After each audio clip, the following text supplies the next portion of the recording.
तरह और से न्यूम सपने में सिटी है। की और और और न्यूम सिटी की हालत भी खस्ता है। वो काम रुक गया है फजील साहब, जो खबर आ रही है कि वहां पे काम रुक गया है और प्रोजेक्ट डूबने वाला है, ये भी खबर आई थी। तो बहरहाल अभी वहां पे हालात, वहां पे तूफान, सैलाब, ये तमाम चीजें, बहरहाल उस पे हम बाद में चर्चा करेंगे। एक और बहुत इंपॉर्टेंट खबर फजील साहब चल रही है, वो ये कि यमन के 4 पेट्रोल पंप पे, यमन पे आईएसआईएस, जिस तरह से वहां दाइश आतंकवादी घटनाएं हो रही फजील साहब, और दाइश का नाम आ रहा है आईएसआईएस। क्या अब ये मान लिया जाए कि आईएसआईएस जो है वो इजरायली ही संगठन है या वो अमेरिकी संगठन है? कैसे देखते हैं आप, क्योंकि 4 पेट्रोल पंप को उड़ा दिया वहां खुद का जी। ट्रंप ने पहले ही कह दिया है कि आईएसआईएस जो है वो अमेरिकी संगठन है। पहले से ही उन्होंने कहा इस बात को। लेकिन अब देखिए, ये मसला ऐसा हो गया यहाँ पे कि ये लोग कितना मतलब चाल चल सकते हैं। अब वो अपनी आखिरी मकाम पे हैं, कुछ बचा ही नहीं इनके पास। हूती के पास हमला कर दें या कुछ भी कर दें, अमेरिका और इजराइल के पास। और अमेरिका को तो अभी हम 20 जनवरी तक कुछ बोलते नहीं। हमको नहीं उम्मीद है कि अमेरिका इस वक्त जो कुछ भी कर रहा है बाइडेन की वजह से कर रहा है। और बाइडेन ने अपनी पूरी ताकत लगा दी। कहते हैं घोड़े खोल देना, तो पूरे घोड़े खोल दिए बाइडेन ने, क्योंकि उनको तो अब दोबारा कुछ होना नहीं है। अब उनकी एज बहुत ज्यादा हो चुकी है। और ऐसे में जो है, हम तो डूबेंगे सर, हम तुमको भी ले डूबेंगे। वही हाल इनका। अमेरिका के बाइडेन के साथ साथ नेतन्याहू भी डूबेंगे और उनकी पार्टी भी डूबेगी। इजराइल भी जाएगा। फिर वही होगा कि लंका ने अपने अहंकार के चलते, रावण ने अपने अहंकार के चलते लंका जला ली। तो वही हाल होने वाला है इनका। और ये तो नेतन्याहू 1 हफ्ते के मेहमान है, बस बता रहे हैं आपसे। फजील साहब, हमारे पास 2 मिनट और बचे हैं और मैं उसी में बात करना चाहूंगा। एक ये भी कहा जा रहा है, जयदीप सिंह बुंदेला साहब चूंकि बहुत सीरियस हमारे व्यूवर है, एक तरीके से हम उन्हें पैनलिस्ट ही मानते हैं, वो जो अपडेट देते हैं, उन्होंने कहा कि यमन के पंपों यानी पेट्रोल पंप पे जो हमले हुए हैं उसमें लोग पेजर अटैक जैसे हमलों की आशंका जाहिर कर रहे हैं। यानी पेजर अटैक बिल्कुल जैसे लेबनान में, वही यमन में। क्या क्या कहेंगे कि ये अगर इस तरह से आईएसआईएस या पेजर अटैक, क्या क्या इस पे आपको लग रहा है कि फिर यमन खामोश रहेगा? और अगर यमन फिर पूरी शिद्दत से अटैक करेगा, क्या होगा इजराइल का? फजील साहब, 2 मिनट बचे। अभी अभी इस पर कुछ गारंटी नहीं ले सकते। अभी इसको समझने दीजिए कि सचमुच वो हमला किसने किया है। ये 1-2 दिन में क्लियर होगा। सिर्फ ये कह देना कि आईएसआईएस ने किया है या किसने किया है, 1-2 दिन के अंदर हूती भी तो अपनी इंक्वायरी करेगा ना कि सच्चाई क्या है। इस तरह के तो हम लड़ाइयों में इस तरह की चीजें होती हैं। लोग हमला कोई और करता है, बदनाम कोई और हो जाता है। तो अभी ये 1-2 दिन लगेगा वेट पता समझने में कि किस एक्चुअल हमला किसका है। क्योंकि ये जांच का विषय है कि हमला किसने किया, कैसे किया। एकदम से तुरंत उस पर कोई नहीं, जवाब खुद का देना मुझे हमला नहीं भी लगता है कि। उसमें नहीं, तरह तरह की बातें आ रही फजील साहब। और वहां पे जो खुदकश हमला होते हैं कि जा करके उड़ा लेना और इस तरीके से, तो उसमें दाइश का नाम आ रहा है, आईएसआईएस का। और अब पेजर की बात भी आ रही है और बिल्कुल सही कह रहे हैं कि इसकी इंक्वायरी होगी। लेकिन जो हालात है, जो माहौल है, उसमें यही लग रहा है कि कहीं ना कहीं इसमें इजराइल और अमेरिका का हाथ है। क्योंकि सीधे तौर पर आज भी मैं खबर पढ़ रहा था फजील साहब कि बहरे अहमर में अमरीकी बहरी बेड़े और यमनी फोर्सेस के दरमियान बहुत तगड़ी जंग हुई है, बहुत ज्यादा जंग हुई है। और उस पे यमनी यानी हूती जो है वही एक तरीके से डोमिनेट कर रहे हैं, वही जो है गालिब आ जा रहे हैं। तो इसलिए भी लग रहा है कि ये कहीं ना कहीं फिर ये हुआ कि साहब अंदरूनी तौर पर ही कोई कार्रवाई की जाए। तो ये अपने आप में एक इंक्वायरी, आप सही कह रहे हैं कि इस पे जांच होगी, इंक्वायरी होगी। बहरहाल आखिरी कमेंट हम अमेरिका पे ही चाहेंगे आपसे।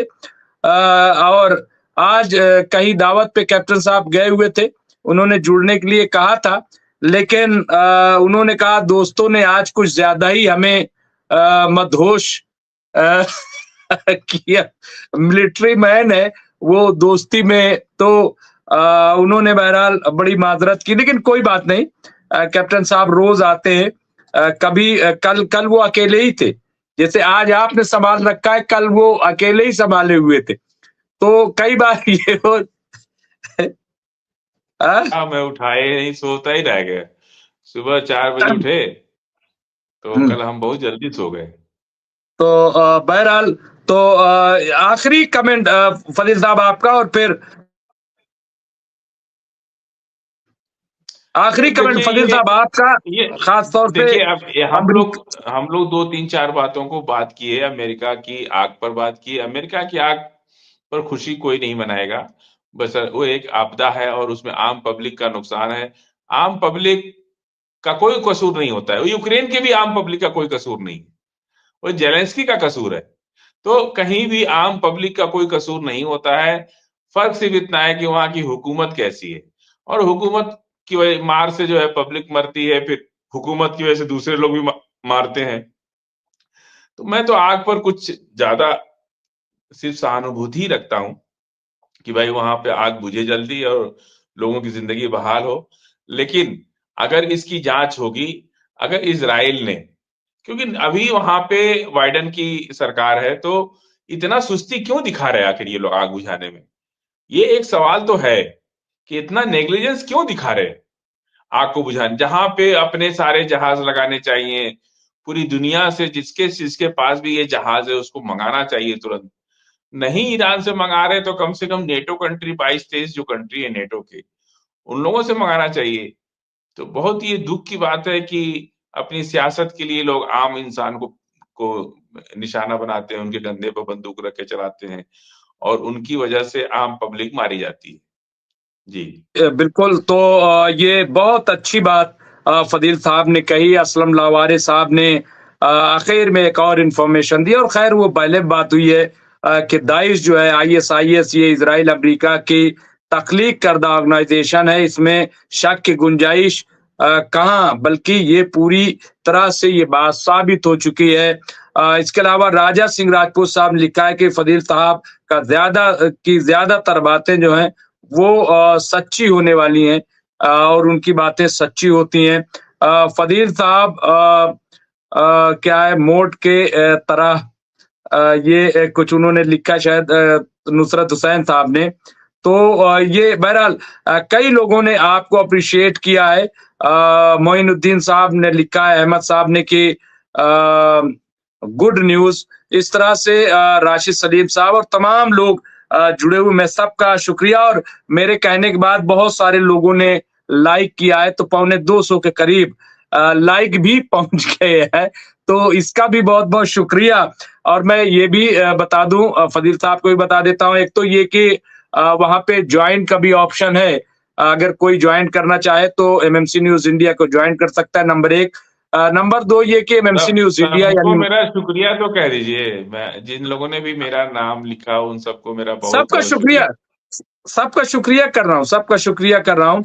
और मैं एक और इन्फॉर्मेशन कि एमएमसी न्यूज इंडिया जो है माइनॉरिटी मीडिया सेंटर का कयाम किया है उसने, जिसमें हम journalism, Urdu journalism, Hindi journalism certificate course, और इसके अलावा हम जो है वेबसाइट का सर्टिफिकेट कोर्स, इसके अलावा जो डिजिटल मीडिया है, वो इलेक्ट्रॉनिक मीडिया, ये तमाम हम उनको बच्चों को ट्रेनिंग देंगे। तो ये आप हमसे राब्ता कर सकते हैं, जो लोग दिल्ली में खास तौर से आसपास हैं और वो इंटरेस्टेड हैं, तो वो जरूर हमसे राब्ता करें। और फदील साहब भी उसमें अक्सर आएंगे, और पॉडकास्ट भी हम बहुत जल्द शुरू करने वाले हैं। स्टूडियो तकरीबन अपने आखिरी मरहले में है, और उस पॉडकास्ट में मैं फदील साहब को भी जल्दी इनवाइट करूंगा। तो आप तमाम हजरात का शुक्रिया। और जो फदील साहब की बहरहाल रोज ही तारीफ होती है, कोई आज नई नहीं है, आज हमने कुछ पढ़ दी है, तो तमाम लोगों का बहुत बहुत शुक्रिया। और फदील साहब का खास तौर से कि फदील साहब हमसे जुड़े हैं। और इसके अलावा गयासुद्दीन खान साहब, शमशाद हुसैन साहब, मोहम्मद अकरम साहब, असलम लावारे, जयदीप सिंह बुंदेला, राजा सिंह राजपूत, सुहेल अहमद, तो इसके अलावा बहुत सारे, अनिल शर्मा, बशीर अहमद, बाबा खान, मोइन अहमद साहब, रशीद सलीम साहब, आफ्ताब आलम साहब, और न्यू मूवी अपडेट कोई है वो, इसके अलावा नूर साहब, यूनुस चौवारा साहब, अनिल शर्मा जी आपका, मोहम्मद हुसैन साहब। तो इस तरह से बहुत सारे, मोहम्मद यूसुफ साहब, तमाम लोग, मोहम्मद अकरम साहब, नाहिद हुसैन साहब, फिरोज खान साहब। तो इस तरह अबू माज साहब, आपका बहुत बहुत शुक्रिया। ऐसा लगता है कि यकीन नितिन याहू 20 जनवरी अतियत आने नहीं देगा, इस तरह से। बहरहाल तो तमाम, मोहम्मद शकील साहब, बहुत सारे लोग हैं। मैं अब नाम, चूंकि बहुत देर हुई, सुल्तान साहब,